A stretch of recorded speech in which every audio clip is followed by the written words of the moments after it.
कई एक कारण हुआ करते हैं। तो अयोध्या में जब भगवान राम का अवतार हुआ है, धीरे धीरे राम लक्ष्मण भरत शत्रुघ्न बड़े हुए, इधर आश्रम में गए हैं विद्या ग्रहण करने के लिए। गुरु गृह पढ़न गए रघुराई, अल्पकाल जिन विद्या पाई। प्रातः काल उठ के रघुनाथा, और माता पिता गुरु ना बहे माथा। प्रातः काल में प्रमाण तो ऐसा मिला है कि केवल 8 दिन आश्रम में रहे हैं और 8 दिन में भगवान राम ने विद्या ग्रहण कर ली। लेकिन राम की दिनचर्या कैसी थी? प्रातः काल उठ के रघुनाथा। भगवान श्री राम प्रातः काल 4 बजे जग जाते हैं और जगने के बाद में राम का काम क्या है कि सबसे पहले अपने माता पिता गुरु के चरण बंदन करते। रामायण हमें जीना सिखाती है और भागवत हमें मरना सिखाती है। यानी रामायण में जो राम ने किया वो हम कर सकते हैं, राम ने जो भी काम किए वो हम कर सकते हैं, और कृष्ण ने जो कहा वो हम कर सकते हैं, लेकिन कृष्ण ने जो किया वो हम कर नहीं सकते। राम ने जो किया है, राम 4 बजे जगते थे, हम भी जग सकते हैं। सुबह जग के माता पिता के चरण स्पर्श करते थे, हम भी कर सकते हैं। राम ने एक मर्यादा का पालन किया, हम भी कर सकते हैं। राम के अंदर भाईचारा कैसा था? भाईचारा हम भी आपस में राम जैसा कर सकते हैं। तो रामायण हमें जीना सिखाती है और भागवत हमें मरना सिखाती है। सुबह जब राम जगते हैं तो अपने माता पिता गुरु के चरण स्पर्श करते हैं, आजकल की तरह से नहीं। आजकल जो हम पैर छूते परिवर्तन हो गया। माता पिता गुरु नावे माथा। राम अपने माता पिता गुरु के चरणों पर अपना मस्तक रख देते, और जब माथा रख देते थे तब पैर छूने माने जाते थे। उसके बाद में फिर जो समझदार हो गए तो यानी अपने हाथ पैरों से लगाए, माथे से लगाने लगे। उसके बाद फिर और समझदार भये, पढ़ लिख के अंग्रेजी आ गई हमारे देश में। तो यानी अपने हाथ ये परियन से लगाए और छाती से लगाने लगे। ये संकेत देने लगे कि अगर हमारी छाती में ताकत रही तो ये परियां हम ही तुम्हारी टोरेंगे।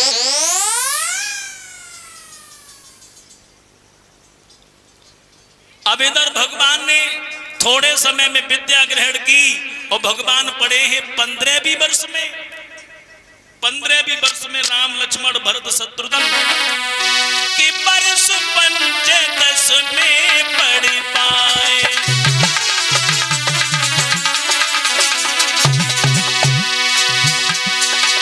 विश्वामित्र लिबाए बेगुआए।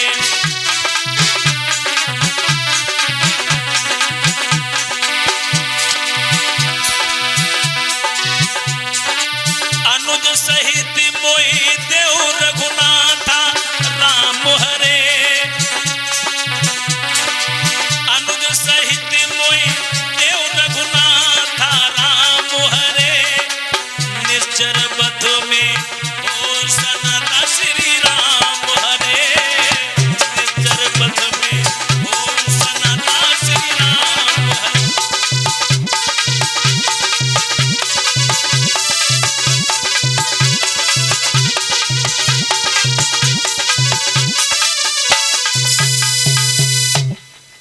वर्ष 15 में पढ़ पाए। 15वीं वर्ष में राम लक्ष्मण पढ़े तो विश्वामित्र का आगमन हुआ और दशरथ से कहा हम तुम्हारे पास कुछ आस लेके आए। दशरथ कहने लगे बताओ ऋषिवर क्या आस लेके आए हो? अरे कपड़ा चाहिए, धन चाहिए, दौलत चाहिए, राज्य चाहिए, क्या चाहिए? हम सब कुछ देंगे। विश्वामित्र ने मना कर दिया, कुछ नहीं चाहिए। अनुज सहित मोहि देव रघुनाथा, तुम्हारा छोटा बालक जो लक्ष्मण है, लक्ष्मण के साथ हमें श्री राम को दे दो, श्री राम को दे दीजिए। असुर समूह सताबहि मोही, और मैं आयो नृप जाचन तोई। असुर समूह हमारा आश्रम आजमगढ़ में है, और जब हम यज्ञ करते हैं तो असुर समूह आते हैं और हमारे यज्ञ को विध्वंस कर देते हैं। इसलिए हम तुम्हारे पास में कुछ आस लेके आए। और दशरथ ने जैसे ये बात सुनी तो दशरथ कहने लगे, ऋषिवर ये तुम क्या कह रहे हो? ये हमने चौथेपन में हमने 4 पुत्र प्राप्त किए, लेकिन हमारा बड़ा बेटा जो राम है वो हमें सबसे प्यारा है। सब सुत मोए प्राण की नाई। ये हमारे जो 3 पुत्र हैं ये मेरे प्राण के समान हैं, लेकिन राम देत नहीं बने गोसाई। राम को हम नहीं दे सकते। तुम चाहो हमें ले जाओ, ये अयोध्या का राजपाट ले लो, मेरी चतुरंगड़ी सेना ले जाओ, तुम चाहो तो मेरे प्राण निकाल ले जाओ, लेकिन राम को हम नहीं दे सकते। क्योंकि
दे सकते, क्योंकि राम के बगैर हम जीवित नहीं रह सकते, क्योंकि राम हमारा प्राण है।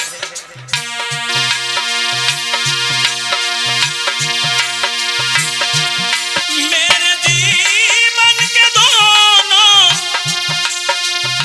सहारे न मांगो,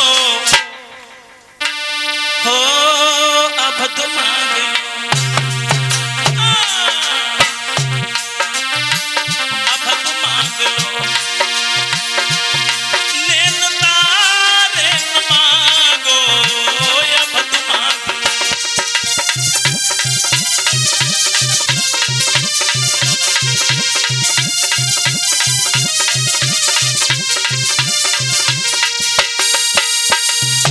समझा के जवाब दिया, महाराज राम को हम नहीं देंगे। और जब मना कर दिया है, विश्वामित्र से जब मना कर दिया, और मना करने के बाद में वशिष्ठ बैठे थे, तो वशिष्ठ कहने लगे, दशरथ पागल हो गए हो। जिन बच्चों को तुम साधारण बालक समझ रहे हो ये अवतारी बालक है, और ये वही विश्वामित्र हैं जो तुम्हारे पूर्वजों का सत्यानाश करते चले आए। तुम्हारे पूर्वज महाराज हरिश्चंद्र को 12 बांट कर दिया, सारा राजपाट छल लिया, तीनों प्राणी काशी नगरिया में बिकवा दिए। महाराज हरिश्चंद्र ने शूद्र के घर जल भरना पड़ा। इसलिए राम लक्ष्मण को अगर मांग रहे हैं तो देना मत, सौंप देना। देने में सौंपने में अंतर है। देने के बाद में हमारा अधिकार नहीं रहता है।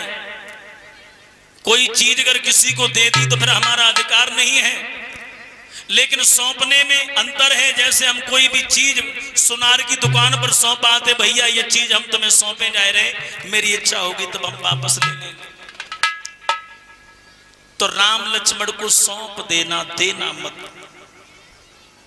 दशरथ ने राम लक्ष्मण को विश्वामित्र के हाथों में हाथ दे दिया और राम से कहा, बेटा आज से यही तुम्हारे गुरु हैं और यही तुम्हारे पिता हैं।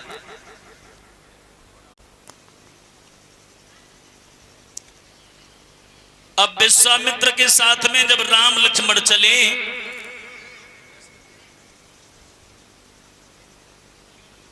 राम कौशिक बोले श्री राम सुनो, पापिनी ताड़िका आई रही है।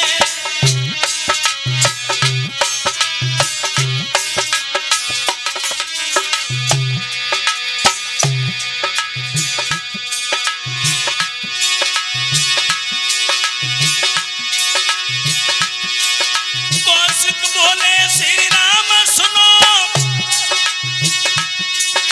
पापिनी ताड़िका जा रही है।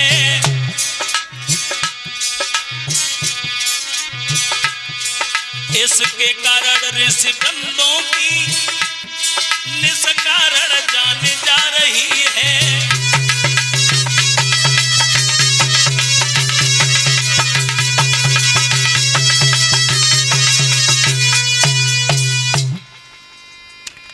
समझा के जवाब दिया है महाराज, जो ये ताड़िका है, तमाम इसने ऋषि ब्राह्मणों का वध कर दिया, इस ताड़िका का वध कर दीजिए। विश्वामित्र की आज्ञा मानने के बाद में राम ने एक ही बाण में ताड़िका का काम तमाम कर दिया। अब राम लक्ष्मण विश्वामित्र के आश्रम पे पहुंचे। श्री राम कहने लगे, गुरुदेव निसंकोच हो के भगवान का भजन करो, तुम्हारी रक्षा के लिए हम तैयार हैं। राम लक्ष्मण धनुष बाण लेके रक्षा कर रहे हैं और ताड़िका का विनाश हुआ है। उधर ताड़िका का जो पुत्र मारीच था वो एक विध्वंस करने आया। भगवान श्री राम ने बगर फर का बाण लिया है और बगर फर का बाण मारीच में छोड़ दिया। वो मारीच 100 योजन की दूरी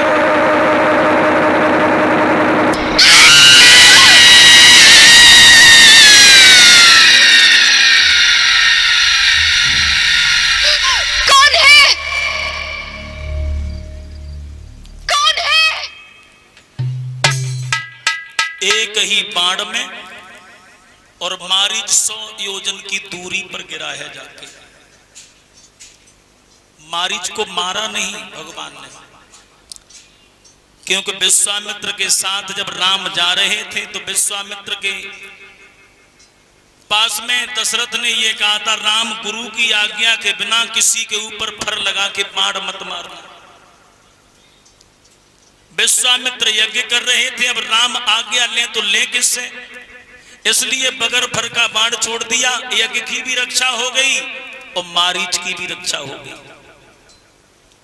इधर तो राम ने अवतार लिया, उधर जनक नंदिनी सीता ने अवतार लिया। कहां पर? जनकपुरी।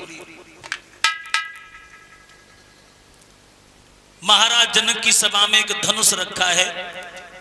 ये महात्मा दधीच की पिना की हड्डी का बना हुआ था।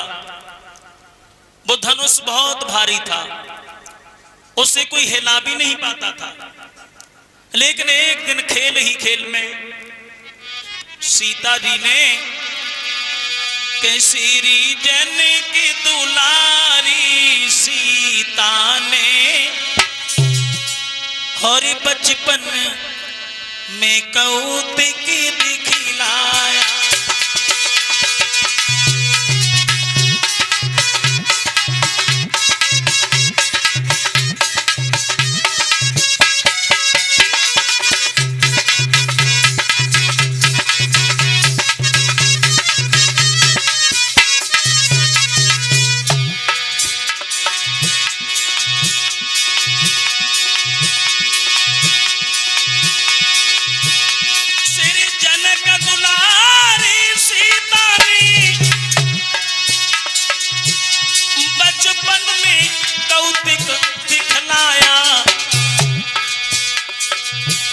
श्री शंकर जी का महाधनुष एक ही हाथ से उठा दिया।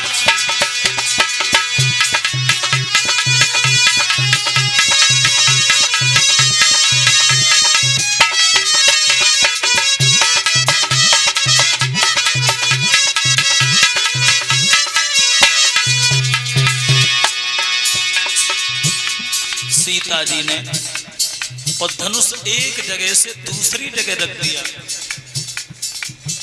इधर भगवान, इधर जनक ने जब देखा ऐसा, जब देखा जनक राज सीता ने धनुष उठाओ है, दरबार में तुरंत पहुंची करके सबको ये वचन सुनाया।